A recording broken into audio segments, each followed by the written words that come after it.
Hi everyone, welcome back to my channel. I'm Alexa, and today I didn't really feel like recording.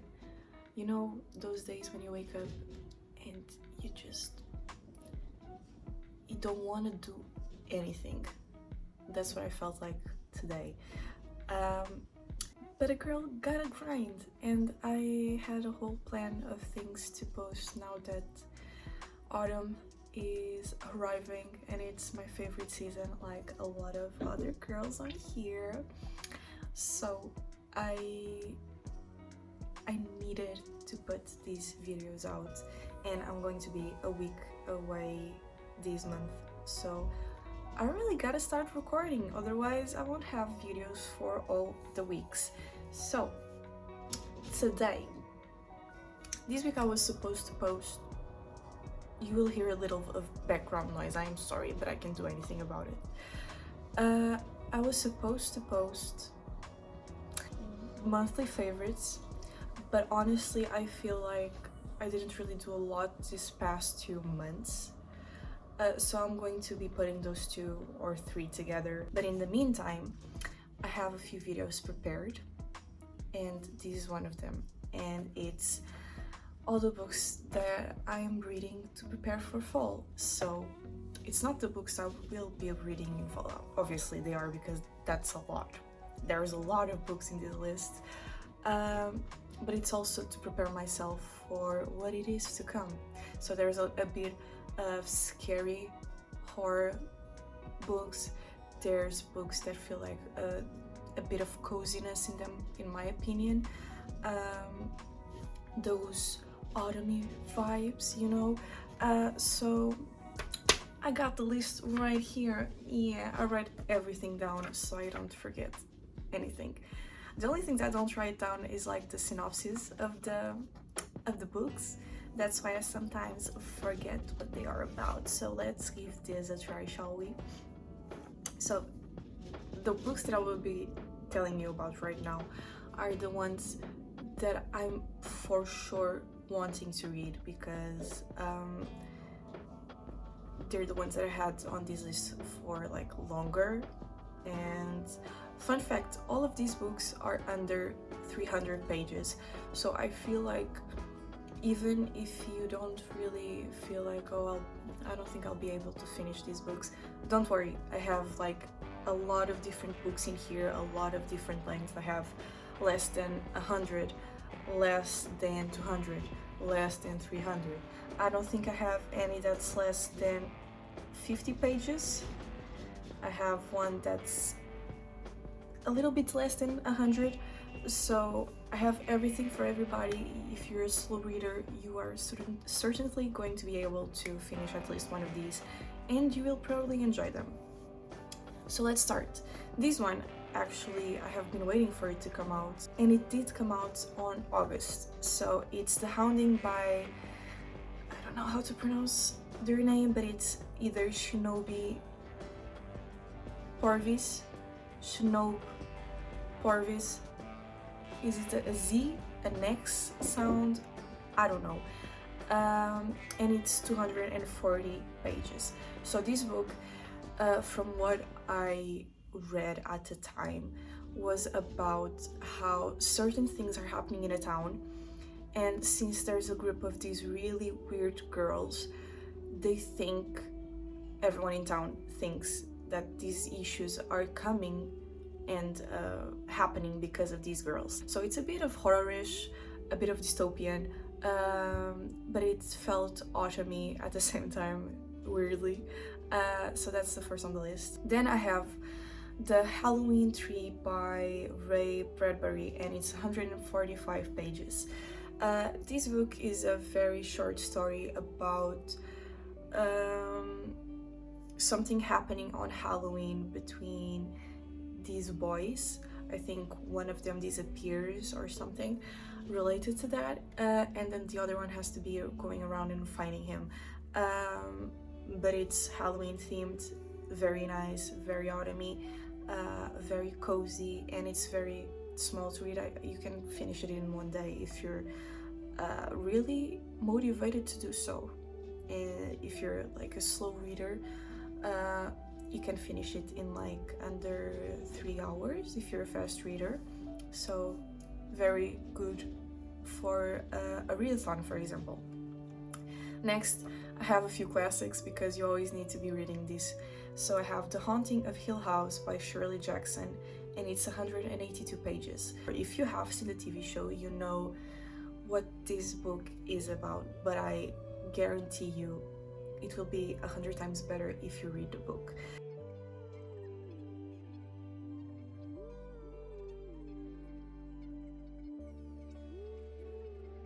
But they're very eerie and horror-ish, so perfect picks for autumn, and if you want to read in October, that will be a very fine choice.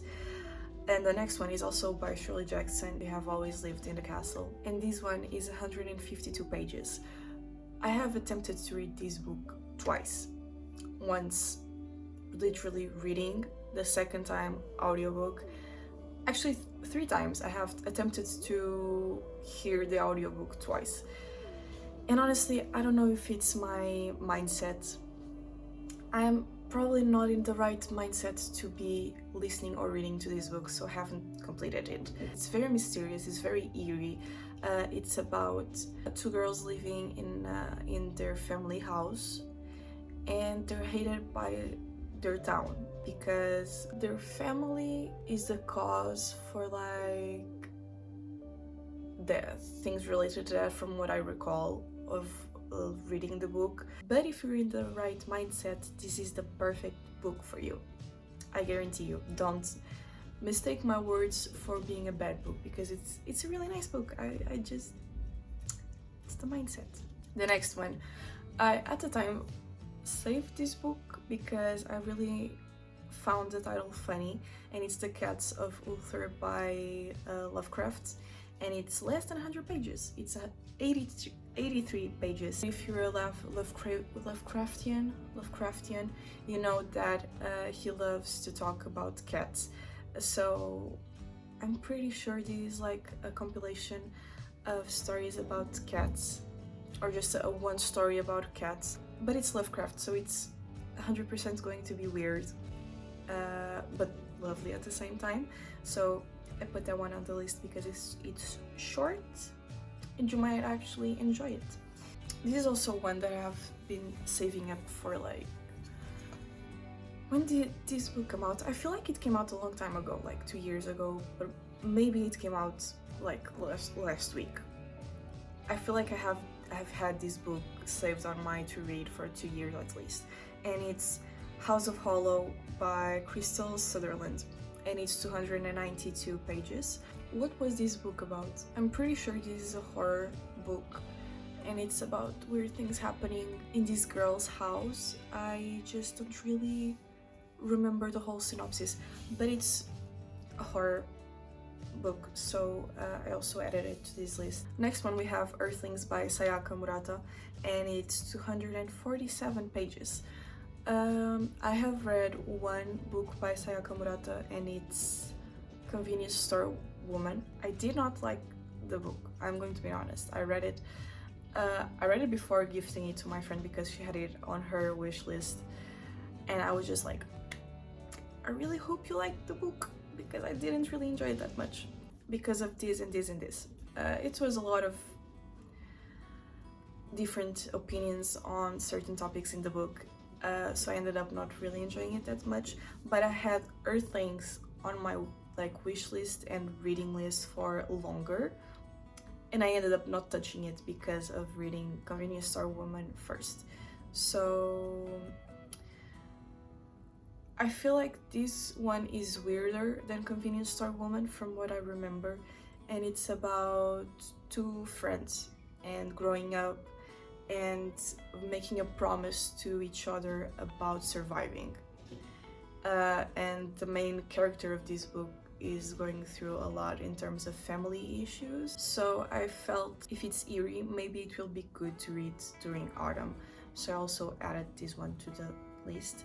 And lastly, I have Frankenstein, but the 1818 text, I think that's how you say it, by Mary Shelley, and it's 260 pages. I have this version saved up because it's supposed to be the most authentic, and it's Frankenstein. I don't think I really need to explain it that much, but I really wanted to read this version at least. And I did a little sum, and this comes out to be 1,600 pages. So for reference, right now, before summer ends, I'm like at 1,200 pages just for the summer. But I haven't finished all the books yet that I'm reading, so that might come out to like close to 2,000 pages just through summer. So this total doesn't seem that like huge for a whole season, at least for me. That's why I was like, yeah, that's a lot of books, but they're also shorter. So yeah. And then I have a smaller list, and this one is more because I felt like these were also interesting to be reading during this season, but I don't feel as confident that I will be reading them. Or at least maybe I'll switch one from this list into the other, switch 2 books. And they're also not so fall and horror themed, but I felt like they would be books I would be reading during autumn. This was also on my book list to like read this year, that I wanted to read this year, and obviously, like you always say, these are lists. It doesn't mean that I will be finishing them. It just means that I would like to, but I'm not going to be restricting myself to only read those. So I have The Handmaid's Tale by Margaret Atwood, and this one is 311 pages. A classic. Everyone should read it. It's about going into our old ways and basically removing all rights from everyone. Very summarized. It doesn't mean it's this, but I feel like this would be a book that I would read during autumn, because to me autumn is a season for classics. Next I have Bluets by Maggie. It's 112 pages, and it's a compilation of poems related to the color blue. Why is it on this list? Because it's also a classic in my opinion, and you should be reading it.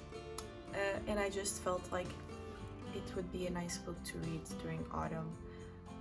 And we kind of talked, and when I mean we, I mean me and my colleagues from university had a talk about these in one of our classes.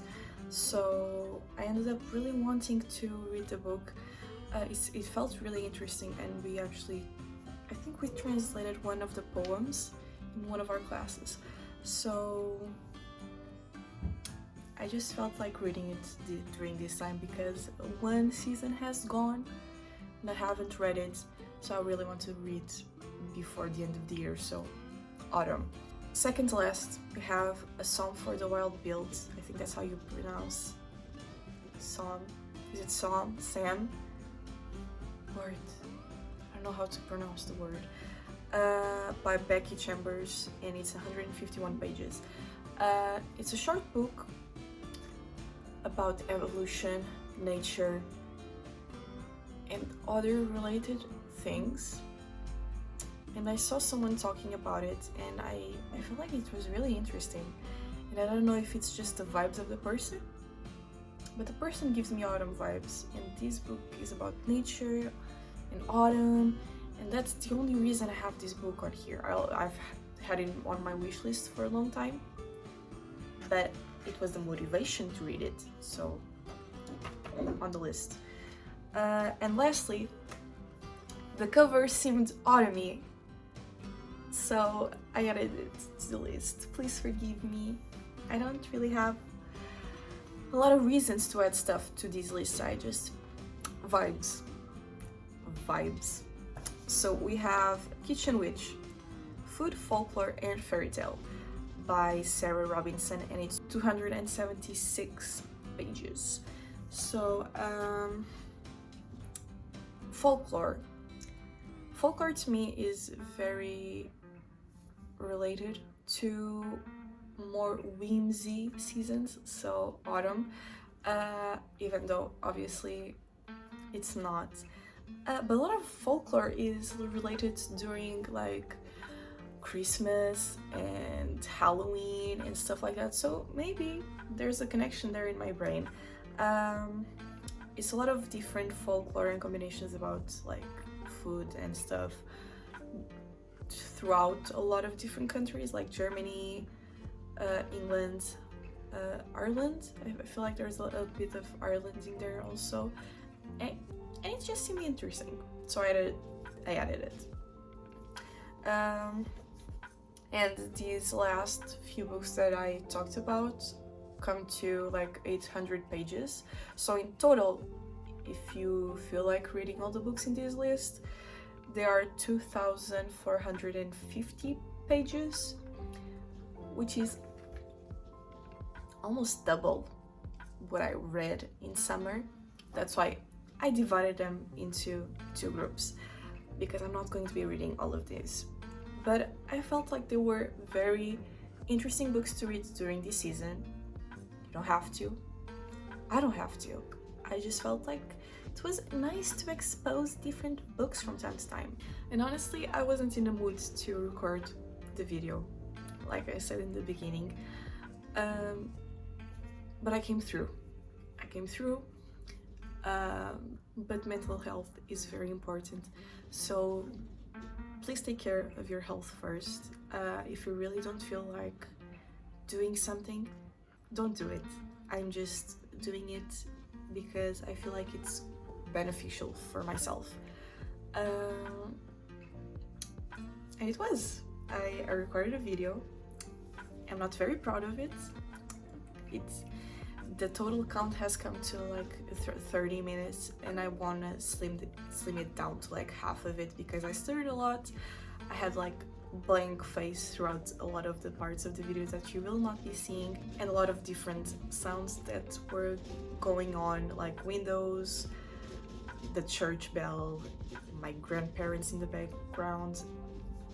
It's a lot of different things that unmotivate me to record, but it's a part of your daily life, so you gotta adapt. So that's the little fact of this video. I hope you enjoyed my little list. If you want, you can take a screenshot. That's my writing, isn't it? Cute. But yeah, I really hope you enjoyed the books that I suggested. I'll see you next week with a new video. Maybe with a TikTok. I've been enjoying doing those from time to time. I'm not very, I don't do them all the time, but I like to try. And the last few that I did over on my TikTok, I actually enjoyed doing those. So yeah, maybe I'll do some during next week if I feel like it. But yeah, I'll see you next week with a new video. Bye bye.